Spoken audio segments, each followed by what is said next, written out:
ஒரு விஷயம் நம்ம பக்கத்துலேயே இருந்துச்சுன்னா அதோட அருமையே புரியாது அப்படின்னு சொல்லுவாங்க.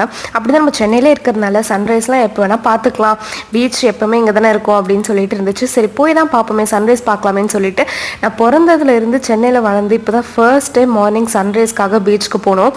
ஆனால் பீச் போகிற வழியிலே சென்னை அவ்வளோ அழகாக இருந்துச்சு. சொந்த ஊர்னால் யாருக்கு தான் பிடிக்காது, அதுவும் சென்னை ஆச்சு.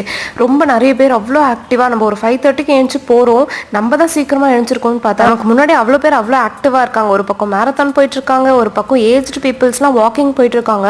பீச்சில் பார்க்கிங்கே இடம் இல்லை. அதுக்கப்புறம் பெஸ்ஸியில் இந்த ஒரு ஸ்பாட் நிறைய பேர் சுற்றி நின்றுட்டு இருந்தாங்க. என்னன்ட்டு போய் பார்த்தா இவ்வளோ புறா அவ்வளோ அழகாக இருந்துச்சு. அப்படியே பார்த்துட்டே சன்ரைஸ்க்காக வெயிட் பண்ணிட்டு ஃபைனலி த மூமெண்ட் கேம். என்னதான் நம்ம கன்னியாகுமரியிலலாம் வர மாதிரி அவ்வளோ கிளியராக நமக்கு இல்லைனாலும் பட் பார்க்குறதுக்கு ரொம்ப அழகாக இருந்துச்சு, ஜாலியாக இருந்துச்சு. அப்படியே கொஞ்ச நேரம் வைப் பண்ணிவிட்டு சென்னையோட அழகாக ரசிச்சுட்டு வீட்டுக்கு வந்தாச்சு. அந்த மாதிரி உங்களோட சொந்த ஊரில் உங்களுக்கு பிடிச்ச விஷயம் எது நீங்கள் ரொம்ப அட்மையர் பண்ணுவீங்கன்னு சொல்லிட்டு மறக்காமல் கமெண்ட் பண்ணுங்கள். பாய்.